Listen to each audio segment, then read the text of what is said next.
Oba, Oi!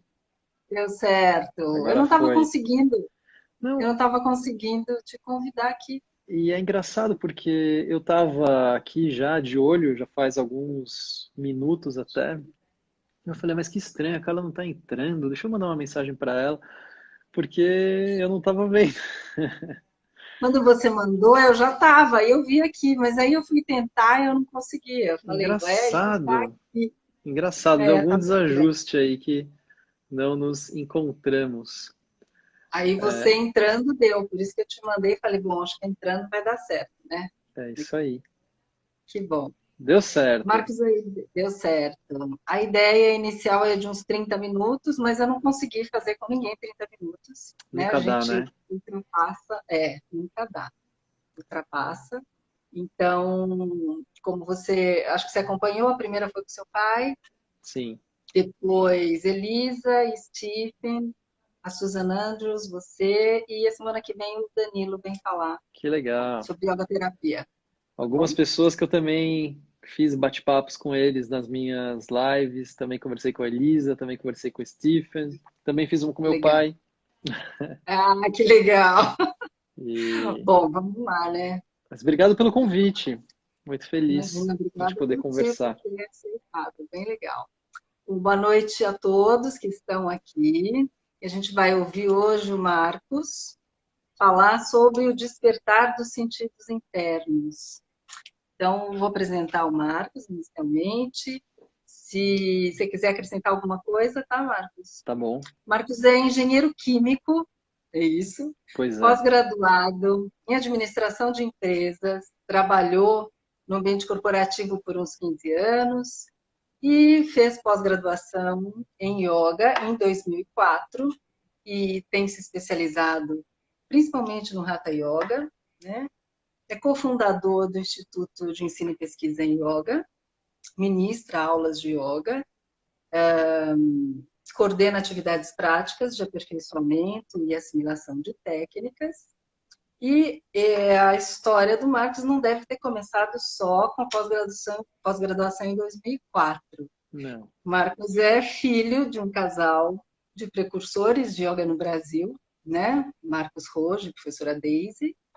Então, eu acredito, e aí eu espero que você acredito não, eu intuo que você tenha tido esse despertar dos sentidos internos muito antes, né? Eu acho que você conviveu nesse mundo do yoga, você nasceu no mundo do yoga, né? Sim, Então, acho que na sua casa e a sua rotina era nesse meio, né? era. E eu acho que isso faz toda a diferença, né? Assim, embora você tenha feito uma formação de engenharia, você foi por um outro caminho completamente diferente, mas eu acho que a sua vivência sempre foi essa, né?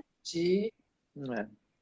De sentir tudo isso de uma forma diferente, né? É, de alguma forma sim, num momento, em vários momentos, na verdade, de uma forma bastante inconsciente, intuitiva. Uhum, As minhas primeiras memórias, né, de criança, assim, em relação ao yoga, elas são do meu pai praticando crias, né, então fazendo jalanete, sutranete, vastradauti, que é aquilo que engole o pano.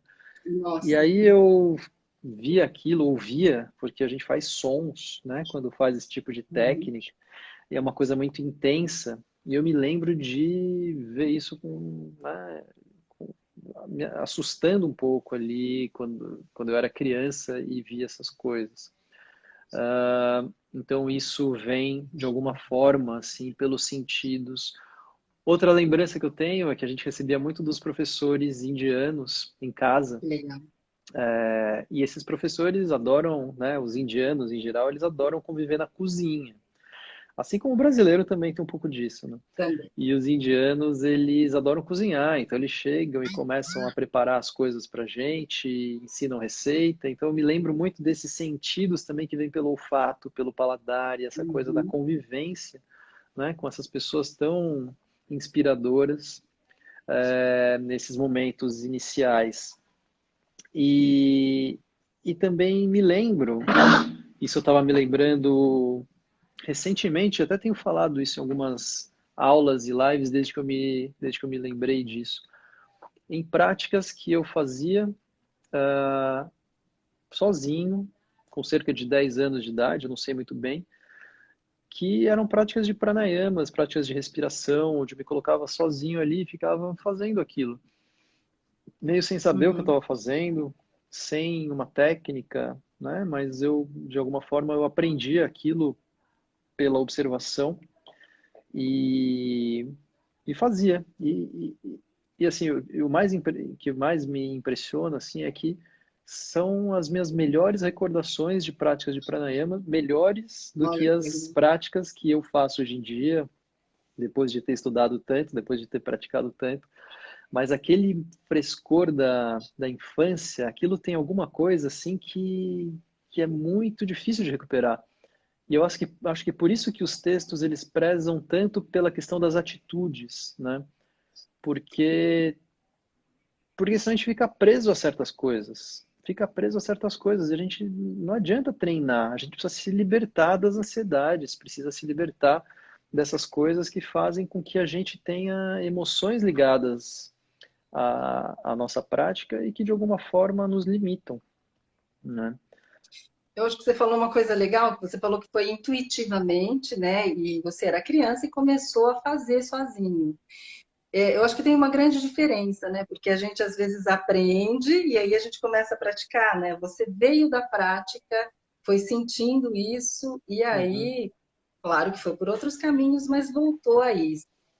Eu queria que você falasse um pouquinho disso, desse aproximar dos sentidos, né, que a gente tem. Acho que a gente vive num mundo cheio de estímulos externos, né? É, E não só em quantidade, mas a intensidade dos estímulos externos são muito grandes. E a gente tem dificuldade em despertar esses sentidos internos, né? sim. E quando você fala isso, quando você era criança, tal, eu vejo isso como um despertar, né? Um despertar intuitivo e que caminhou por um outro lado. É. Como é que você vê isso? A realidade que a gente está hoje, e ao mesmo tempo a gente querer despertar esses sentidos internos. Eu acho que tudo leva a gente a querer cada vez mais, a precisar de cada vez mais, de forma que aquilo que é sutil, aquilo que é pequeno, né, aquilo que é simples, ele vai passando tão desapercebido a ponto da gente não sentir, né? Então, assim, se é alguma coisa muito pequena, muito sutil, a gente simplesmente não sente, porque está se acostumando, né, a ter estímulos cada vez mais intensos, cada vez Uhum. mais frequentes, cada vez mais intensos. Isso não é alguma coisa que é de agora, né? Mas é alguma coisa que já vem se construindo há tempos, né? E se a gente pega a trajetória do yoga, ela passa um pouco por isso também. Se a gente pensar que aula de yoga é alguma coisa que tem 102 anos apenas, é muito pouco, né? Perto dessa trajetória do yoga inteiro, da sua história. E que a aula de yoga é alguma coisa assim que pode ser, né, tida como que inaugura o yoga moderno. Esse é um momento onde, é claro que tem todas as suas vantagens, e a gente só está aqui falando em yoga hoje por causa disso, né?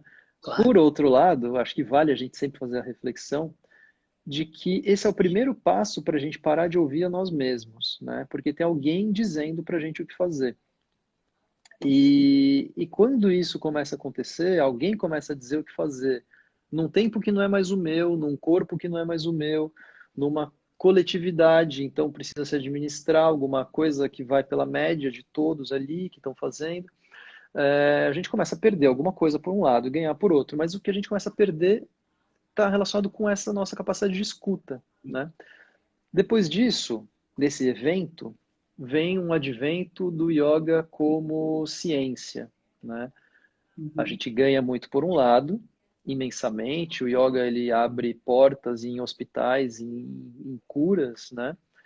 Porém, a gente também perde de novo por outro, porque a gente começa a dar mais atenção para esses aspectos da fisiologia, né? Daquilo que são os nossos ossos, os nossos músculos, os tendões, os nervos, os ligamentos.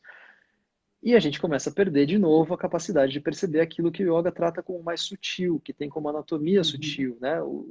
Os movimentos internos, a relação com a respiração, aquelas coisas muito pequenas e sutis, elas vão se transformando em algo mais da linguagem médica.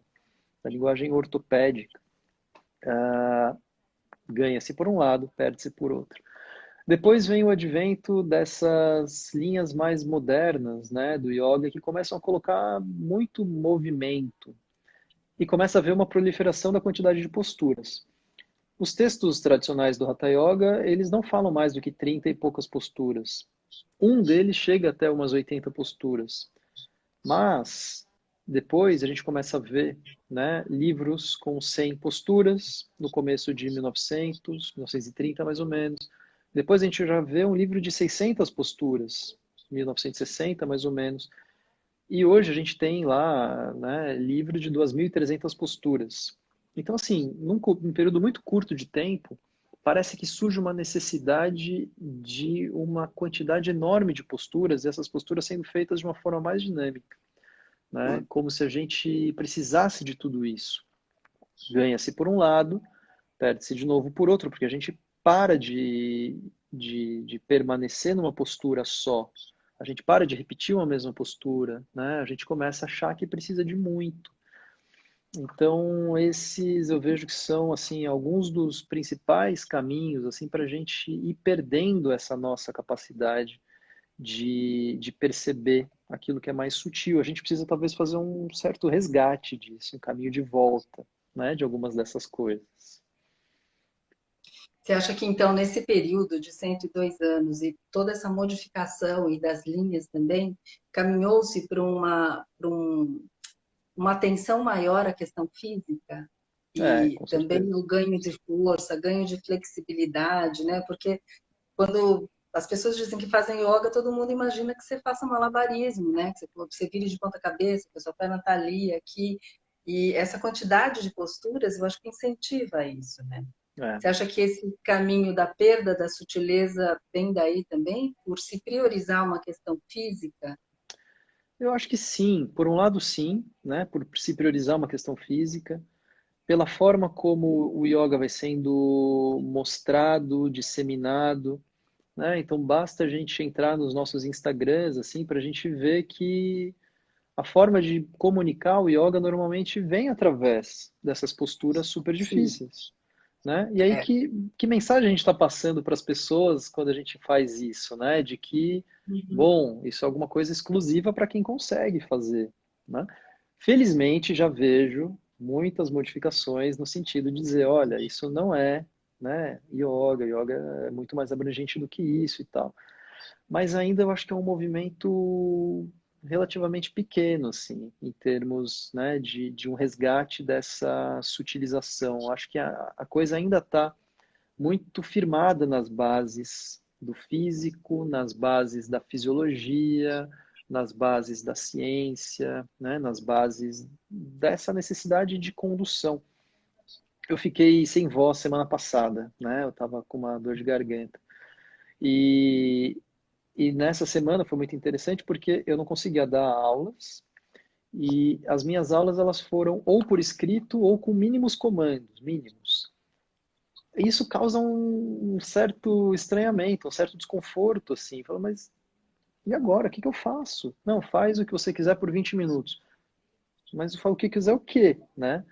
É, então a gente precisa resgatar isso. Tá tudo aqui dentro. A gente não precisa ter o yoga como algo decorado, né? Não é na base da decoreba que a gente vai Acho que a fazer as gente nossas cria uma práticas. autonomia corporal. A Cria uma gente cria uma autonomia, autonomia corporal. certamente. A gente cria uma autonomia corporal. É, eu acho que a questão da sutilização, ela passa por a gente reconhecer que há um aspecto racional em nós e que há um aspecto corporal ou sensível, né, em nós.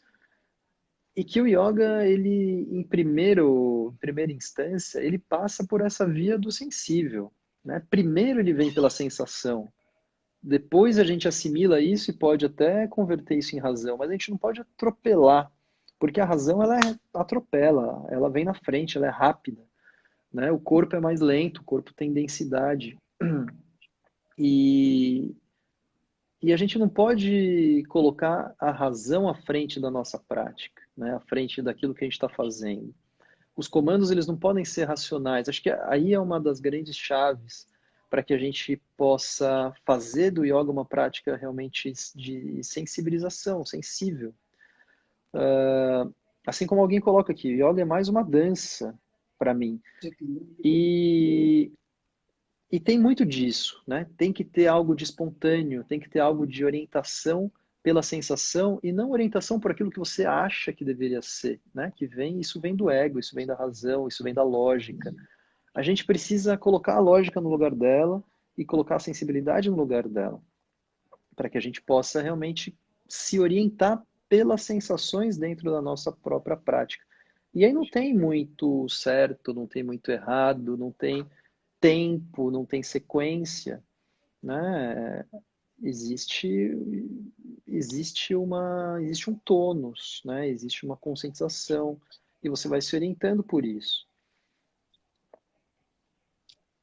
Quando você fala em tônus, você fala também você fala de um tônus muscular, né? Uhum. Como é que você vê essa questão do despertar? Através do movimento ou através da imobilidade? Porque eu acho que algumas pessoas vão despertar através do movimento e talvez outras despertem a partir de uma imobilidade corporal, porque a gente sabe que está havendo um movimento interno, né? Sim. Mas como é que você vê essa diferença ou se existe essa diferença? Não sei. Não, acho uma ótima pergunta. Na verdade, eu acho que isso é até um direcionamento de prática. Assim, na minha visão, o movimento leva à imobilidade, né? A postura em si, quando ela acontece, e eu gosto de dizer essa palavra porque ela é um acontecimento, né? Não basta a gente se colocar numa determinada posição do corpo para que aquilo seja um asana, né? É preciso que haja mais do que isso, há todo um arranjo, né? E é preciso que haja uma entrega à sensibilidade, né?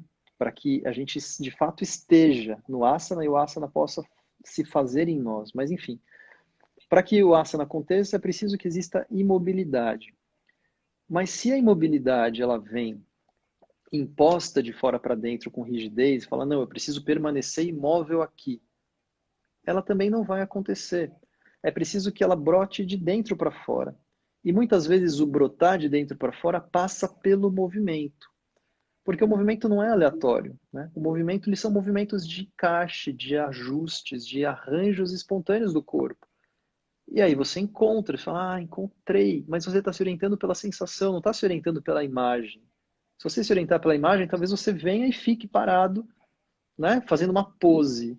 Mas não é isso. Você vai se encontrando e aí de repente você para porque você encontrou. E aquilo se torna um acontecimento. Talvez aquilo dure um segundo, e aí você perde de novo. E aí talvez precise de novo encontrar aquilo pelo movimento. Então, essa alternância entre micro-arranjos e micromovimentos e a imobilidade, eu acho que é a grande chave para a gente ir encontrando esse tônus, que, segundo o Patanjali, né, é aquele tônus que deve ser o tônus essencial, o mínimo. Relaxar todo o esforço desnecessário, né, para que a gente possa permanecer na postura de forma estável e confortável. Primeiro vem esse relaxamento do esforço desnecessário. A gente encontra aquele ponto essencial.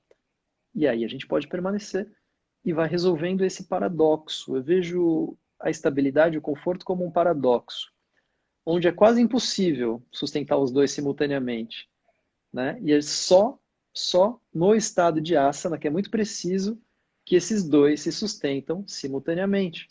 Se não, ora a gente está na estabilidade com um pouco mais de rigidez, ora a gente está no conforto com um pouco de moleza, né? E é só em poucos instantes onde a gente encontra o tônus preciso que a estabilidade e o conforto se fazem simultaneamente e a gente se encontra no estado de asana. E logo isso desaparece, ele some, né? Ele é fugaz. Vai embora. Vai embora. É só se você se dá conta, né? Fala, nossa, tô no asana, acabou, perdeu. Tá bom. Então, é paradoxal, né? Quando você fala que através do movimento a gente chega à imobilidade. Foi isso que você disse, né? Sim. Quando você diz essa imobilidade, é uma imobilidade que traz estabilidade, é isso. Uhum. Então, eu acho um ponto através do movimento e desses microajustes que você falou. Então, eu tenho um movimento, eu vou causando ajustes até que eu possa me ver imóvel e estável. É. e a partir daqui eu tenho um mínimo gasto energético, um mínimo esforço, um conforto para ter esse segundo que você disse. É, É isso. é E é isso. essa sutileza. É isso, porque o movimento, ele não é um movimento aleatório, né? De novo, assim, ele é um movimento que vai te... é uma procura, é uma busca, né? E você sabe muito bem o que você está buscando ali. Então você precisa ficar ali se encaixando. E se reparar bem, né? Esses movimentos, é por isso que eu acho importante a gente separar o que é racional do que é corporal. São arranjos Sim. espontâneos do corpo, não é o cérebro dizendo, vem mais para cá, vai mais para lá. Não é. É o corpo, existe uma inteligência subconsciente do corpo que vai colocando a gente nesse alinhamento. E aí acontece, você para, encontra a imobilidade de dentro para fora. E aí, quando você encontra, ela é estável, ela é confortável, porque é um encontro, né? Diferente de quando vem uma imposição. Pode ser nossa mesmo, a gente é muito duro com a gente mesmos, né? Então a Claro. gente se impõe, não, eu vou ficar aqui na postura de lótus, porque o lótus é a postura de meditação do yoga. Não está fazendo postura nenhuma, porque está impondo uma coisa, tem que brotar de dentro. Como é que você acha que a gente pode estimular isso? Porque, porque é uma coisa assim, por exemplo, quando você falou, você não tinha como dar aula, você estava ruim, estava com a garganta ruim, e aí as pessoas esperam, né, que você comande, entre aspas, né, que você conduza a aula. Uhum, E até que eu busque isso que você falou, daquele movimento, daquilo que eu gosto para mim, daquilo que eu vou fazer, daquelas posturas que eu vou buscar, existe um caminho aqui, né? Entre eu estar frequentando aulas de yoga e de repente eu fazer sozinha e buscar esse despertar em mim. sim. Como é que você acha que pode ser esse caminho? Eu não sei se isso é possível. É Não, claro que isso vai acontecer de forma diferente em cada um, né? Mas como é que você vê isso? eu acho que é possível, sim. Acho que precisa ter uma orientação, né? Então, eu vejo que a prática conduzida, a aula, ela é muito importante, né? Claro. Eu até estava escrevendo num post esses dias, depois que eu fiquei esse período de silêncio, porque me gerou muitas reflexões, e aí eu estava dizendo que é muito importante a gente se autoconduzir, mas também é muito importante que exista a aula. A aula é como se ela nos desse uma ferramenta nova, um brinquedo novo. Aí eu fiz a referência de novo à criança. É como se você ganhasse um brinquedo novo numa aula.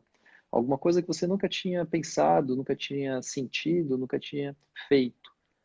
Só que como aquela criança, assim, que ela quer pegar aquele brinquedo novo que ela ganhou no Natal e ela quer ir brincar sozinha. Ela não vê a hora de pegar aquilo para brincar sozinha e explorar aquele negócio, né? Então, a nossa relação entre aula conduzida ou uma prática pessoal, ela deveria ser alguma coisa assim, onde a gente aprende uma coisa, fala, nossa, olha isso que legal, e pega e vai brincar sozinho, e vai se explorar no seu corpo, e vai tentar, e vai mexer, e vai sentir, né? Esse deveria ser o nosso espírito. Eu gosto de dizer que para que a gente possa começar a explorar o sensível, a gente precisa tornar as nossas práticas de yoga mais parecidas com a forma como a gente assiste as nossas séries do Netflix. Ou seja, a gente passa uma hora assistindo uma série e nem percebe que o tempo passou. Não tem nenhum esforço em você colocar a sua atenção naquilo, porque a mente simplesmente se entrega, porque há interesse, né? A gente Uhum. precisa desenvolver uma curiosidade e um interesse pelo corpo a tal ponto que a nossa atenção fique imersa naquilo. Não é muito diferente disso, né? Enquanto a gente tiver que ficar forçando a nossa atenção a permanecer, é porque alguma coisa está errada, é porque não está interessante, é porque não está gostoso, é porque não tá funcionando. E, né? Então a gente precisa tornar isso tão interessante a ponto de fazer com que a nossa atenção ela seja simplesmente absorvida ali. Eu acho que um caminho, que é um caminho que eu uso e que eu vejo também outras pessoas usando, é pela via do espreguiçar. Então, Legal. se colocar no espreguiçamento, né, é alguma coisa que nos ensina muito, assim, porque o espreguiçar, né, em primeiro lugar, ele nunca é completamente relaxado, né? Sempre é uma combinação entre uma tensão, um alongamento Ele é sempre orientado por uma sensação, nunca é alguma coisa conduzida por alguém, não tem lógica, não tem padrão, não é um asana descrito em nenhum tratado, é alguma coisa que você vai se conduzindo, se orientando, sentindo, e você é orientado por uma sensação. A nossa prática de asana e o espreguiçar chega a alguns momentos onde você, quando atinge o seu auge, né, da sensação, você para e até a respiração também para. E você fica naquilo e aproveita, e logo ele se desfaz, e você encontra de novo outra via e tal. A nossa prática do asana, ela poderia ser alguma coisa parecida com isso, onde a gente vai se orientando, buscando uma sensação que é muito semelhante à sensação do espreguiçar, em cada momento, em cada asana. Cada asana nos ensina muita coisa. Cada asana é uma forma única da gente se colocar no corpo, né? Então, em cada asana, eu respiro de um jeito único. Em cada asana, eu sinto o meu corpo de um jeito único. E se a gente começa a se maravilhar com essas coisas, a gente começa a se envolver. E aí vai. Eu vejo esse como o primeiro caminho, assim, para que a gente possa ir na sutilização, esse envolvimento, esse querer. Enquanto a gente faz a nossa prática baseada no dever da disciplina, porque eu preciso, porque eu li no livro, porque, né, fala da disciplina, disciplina, disciplina, então eu devo fazer porque é o sadhana, né? O sadhana, né? Isso vai ficar sempre em segundo plano. Quando a gente torna a nossa prática mais próxima do querer, aí as coisas começam a acontecer de uma forma melhor. É legal isso, assim, o querer, né? Mas muitas vezes a gente também precisa de um caminho até descobrir esse querer, né, Marcos? Uhum. Então, também acaba sendo um pouco paradoxal, né? Porque eu preciso de uma prática que venha de dentro e que eu preciso querer. É, Ao mesmo tempo, esse querer, ele não está despertado em mim, né? Eu preciso, de alguma forma, despertar esse querer também, né? é, Eu acho que esses caminhos são muito legais, né? Eu é. acho que isso é muito, muito Nesse legal. sentido, é muito importante a condução e a aula, né? E a aula conduzida, Sim, porque você precisa de alguém que te desperte isso mesmo, né? E claro. alguém que tenha essa intenção de te despertar isso. E eu vejo, felizmente, muitas pessoas com essa intenção de despertar sim, né? E que vão mostrando, e que vão guiando, estimulando a pessoa a ter a autonomia. Porque é muito triste ver pessoas que praticam yoga há muitos e muitos anos e que nunca praticaram de fato, porque Sim, nunca chegaram a se envolver, sempre foi alguma coisa ali onde você vai para um lugar mecânica. mecânica, Mecânica. exato. Eu vejo assim, você trabalha às vezes com um passo a passo, né? Uma aquisição da postura, né? Eu acho isso muito legal, porque você vai possibilitando aos poucos que a pessoa chegue naquele asana, né? Chegue naquela postura sem esse desgaste energético ou sem muito esforço. Sim, Esse passo a passo eu acho que é muito legal, né, Marcos? Eu acho que isso vai facilitando, né? é, eu acho que sim. Eu tenho procurado nos últimos 5 ou 6 anos me aprofundar nessa questão da condução para levar a essa espécie de experiência concreta em quem pratica, né? Então, procurando e direcionando as minhas conduções de uma forma que isso possa despertar para a sensibilidade, que isso possa trazer a pessoa para esse olhar do corpo, do sensível, tentando colocar, né, em primeira instância, em primeiro lugar, a, aquilo que vem como espontâneo do próprio corpo, né? É claro que, e é sempre importante frisar isso não significa que a gente está fazendo qualquer coisa, né? Existe uma técnica, existe uma tradição, existe e a técnica, na verdade, a gente só pode fazer isso por apostar, né? Que a técnica é alguma coisa tão poderosa que ela produz efeitos, né? E a gente se baseia na tradição para isso. Então, então essa espécie, essa forma de condução ela vai se apoiando completamente na técnica, onde eu vou descrevendo passo a passo o como fazer ali, né, acreditando e confiando que essa técnica ela vai despertar alguma coisa em quem pratica. É muito delicado também essa coisa de impor as sensações, né? Porque eu não posso impor as minhas, mas eu também preciso dar algum direcionamento para que a pessoa desperte as delas, as próprias sensações, né?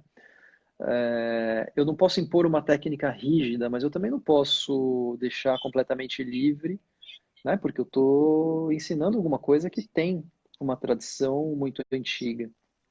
Então, é cheio de paradoxo para todos os lados. A É, gente precisa ir encontrando uma forma de se situar nesses paradoxos, tanto na condução quanto na execução. é legal. Escreveram aqui que é muito respeitoso, né? Que você consegue despertar esse desejo na condução das suas aulas, né? Que legal.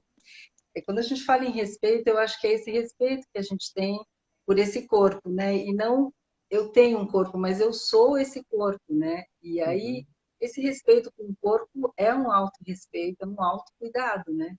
É, Como é que eu vou caminhando com isso, né? Como é que é esse meu lidar com o meu corpo, que sou eu, né? Não que eu tenha e que eu possua, né?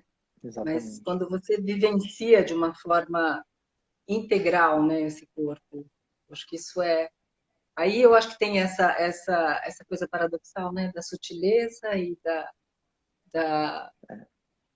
da coisa mais, não vou dizer menos sutil, né? Porque eu acho que a partir do momento que a gente descobre a sutileza, as coisas ficam menos sutis, não sei. Menos É cheio, incontroláveis. porque assim, é o momento que você se dá conta, é o momento onde você perde, né? Então, assim, a gente é cheio desses encontros e desencontros, assim, a gente acha e perde, né? Assim, a partir do momento que você acha alguma sensação e você se dá conta, isso vem pela via da razão e do ego, é o mesmo momento onde você perdeu, né? É aquele momento onde você vê uma coisa incrível e você aponta para a pessoa que está do seu lado. Nesse momento você já deixou de ter aquela integralização, sei lá se existe essa palavra, né? Aquela comunhão com a sensação, porque você já se preocupou em comunicar isso para outra pessoa, para você mesmo. Falou, nossa, que incrível aquilo, vou tirar uma foto. Perdeu, né? Perdeu. E o yoga é a mesma coisa. Quando a gente se dá conta do que está acontecendo, perdeu. E aí você precisa recuperar de novo, mas por outro lado, existe uma atenção, né, que se sustenta, como se ela se sustentasse em segundo plano, o tempo inteiro, para ser capaz de perceber nesses instantes, né? Não é que você também está lá completamente largado, abandonado e solto. Não, tem algo que fica ali, é como se você estivesse fazendo sem fazer, é um esforço desesforçado, né? É um tono sem tensão, é cheio dessas nuances, assim, para que a gente possa ser o seu corpo, né? Alguém colocando aqui, né? Para que a gente possa exatamente ser o corpo. O professor José Antônio, que acho que você conhece, né? Ele fala, ou você pensa ou você sente. Não dá para fazer as duas coisas ao mesmo tempo. Então, se você está se sentindo na postura e você pensou, nossa, olha, pensou, perdeu a sensação, né? Então é isso. Ou você pensa ou você sente. Não dá para fazer os dois ao mesmo tempo. Os dois têm sua função, mas eles não ocupam o mesmo lugar. E eu acho que em alguns dias a gente está mais pensante e outros dias a gente sente mais e cai mais a ficha, você não acha? Acho. Porque não é todo dia que cai a ficha. Não é todo dia que é ficha. Às vezes eu quero fazer e eu quero seguir a sua condução e eu quero fazer o asana, mas pensando na questão física. E É, naquele dia não vai cair a ficha de nenhuma sensação, né? Eu é, acho que essa cobrança também não pode existir, né? Às vezes cai a ficha e às vezes não cai. E às vezes demora para cair, né? exato. Ela não pode existir. Se existir a cobrança também é um outro atrapalhador, né? Tá aí mais um Uhum. paradoxo, assim, onde você busca sem buscar. Por isso que eu gosto muito da referência da criança, porque a criança ela tem aquela curiosidade, mas é uma curiosidade despretensiosa, né? É uma curiosidade sem ansiedade, sem a necessidade daquele, né, de se atingir alguma coisa. Então, acho que esse olhar, né, como da criança que se interessa, mas não cria uma ansiedade em cima daquilo, né? Esse é mais ou menos o nosso olhar em torno em torno da prática, em torno da prática. E assim, não há uma cobrança mesmo. E tem dias que vai ser de um jeito, dias que vai ser do outro, dias que a gente não vai encontrar nada, dias que a gente vai encontrar tudo, dias que assim, e não importa, porque não se trata de tempo, né? E é isso que começa a fazer muito Uhum. sentido. Não se trata de quanto tempo. Uma prática de 1 hora, tá bom, tem seu valor, mas de repente numa prática de 10 minutos, você pode encontrar muito mais presença do que numa prática de 1 hora, né? Sim. E são esses instantes, assim, é uma coleção de pequenos instantes, que são poucos, porque eles desaparecem rápido, se a gente der sorte encontra outro de novo, mas é uma coleção desses pequenos instantes que vai fazendo com que a gente ganhe conhecimento a respeito daquilo que vai sendo feito. São poucos. Você falou do espreguiçar e hoje à tarde eu recebi um vídeo de uma amiga que teve bebê há 15 dias. E aí ela falou assim, olha isso, pré-choro. Aí ela mandou um vídeo que o bebê a bebê tá se espreguiçando, e aí fica um tempinho se espreguiçando e fazendo uns movimentos lindos, aí de repente ela para e ela começa a chorar, né? Como se ela se identificasse aquilo, era fome. Hum, Então, espreguiça, espreguiça, aí ela para. É muito engraçado esse vídeo. Agora que você falou do espreguiçar, aí ela para, aí ela começa a chorar, mas enquanto está no espreguiçar, uma expressão de prazer dela, sabe? uhum, 15 dias. E aí, a hora que ela para, parece que identifica, né? E aí começou a chorar. é, E agora que você falou do espreguiçar, eu acho que é uma coisa bem legal isso, né? É uma forma de despertar mesmo, é. né? É uma forma de nos conectar com a nossa sensibilidade, com certeza. Às Muito vezes legal. mais poderosa do que uma postura descrita num livro, por exemplo. Sim. Muito legal, Marcos. A gente está terminando. Você quer falar alguma coisa? Você quer. Poxa, tantas coisas. Então, Eu, fala. eu acho que assim, uma mensagem que eu gosto de deixar é essa mensagem assim do que a gente está fazendo com as nossas práticas, né? Do que estamos fazendo com os nossos corpos, de que a gente gasta o mesmo tempo para fazer uma prática mecânica ou para fazer uma prática consciente, né? Então, assim, vamos procurar isso, fazer da prática uma prática consciente, deixar essa coisa mecânica de lado, porque senão a gente está perdendo tempo, né? É claro que vai ter benefícios, o yoga vai ter benefícios, independente de a gente fazer mecanicamente, assim como uma ginástica tem benefícios, né? Vai ter benefício para alongamento, toda essa parte fisiológica vai ser muito bem atendida. Mas vai faltar alguma coisa, vai faltar algo de essencial nisso. E, e a gente pode ir usando essas práticas como uma forma, né, de ir se conectando com essas questões da curiosidade, da beleza, daquilo que acontece, né, de forma incrível dentro dos nossos corpos e a gente pode se colocar a observar essas coisas através das práticas do yoga. Então, eu tenho procurado estimular as pessoas a isso. Bom, tem feito lives gratuitas, algumas pessoas estão aqui e eu sei que já fazem, outras pessoas estão nas minhas turmas de práticas que eu também dou pelo Zoom e bem-vindos todos aqui. Mas também vejo algumas pessoas que aparentemente eu não conheço. Então, todas as terças e quintas, às 8 horas da manhã, eu dou algo que eu chamo de prática coletiva, que é uma live, né, com uma prática do yoga e eu tenho procurado estimular essa questão do despertar da sensibilidade.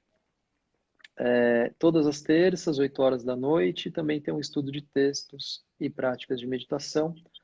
Todos convidados, todas essas atividades são gratuitas, abertas, e são todos muito bem-vindos. E é isso, e agradecer o seu convite, foi muito gostoso esse papo. Eu gostei muito, Marcos. E uma coisa que me chama a atenção, eu não conhecia a sua condução de aula. Eu fiz aula com seu pai, com a sua mãe, mas eu não conhecia a sua condução. E eu fiz algumas aulas com você, né? Vocês estão oferecendo desde o começo da quarentena. Uhum, E isso me chamou a atenção, por isso que eu te chamei para falar sobre isso. Porque eu acho que você desperta mesmo essa questão do sutil, do sensível, dessa imobilidade. Eu acho que você dá um tempo, sabe? uhum, Sim, você dá um tempo para cair a ficha. legal.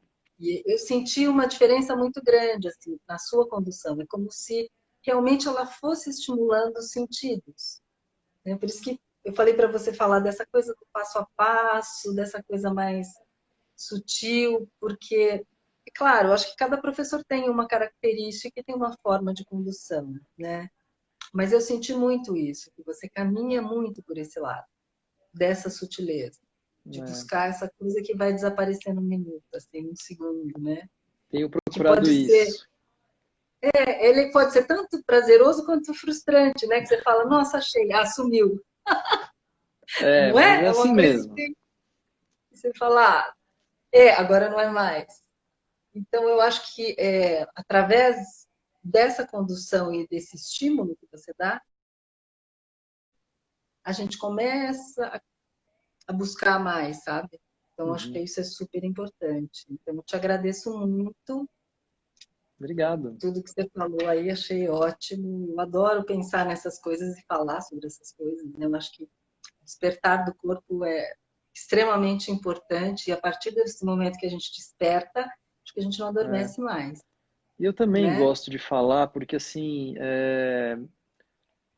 não existe um script, né? Então, assim, também eu tô o tempo todo me experimentando, me explorando e as Isso, cobaias aqui presentes, né? muito Vão legal. sendo também parte desse laboratório e a gente vai fazendo isso juntos, assim, é uma construção realmente juntos. Muito bom. Obrigada, Marcos. Obrigado, Muito obrigada, foi ótimo. Muito eu que legal, agradeço, viu? adorei. Obrigado, gente, pela participação, muito queridos. Obrigada a todo mundo Nos aí. vemos. Obrigado, Carla. Tchau, Boa tchau. noite. Obrigada. Tchau. Boa noite.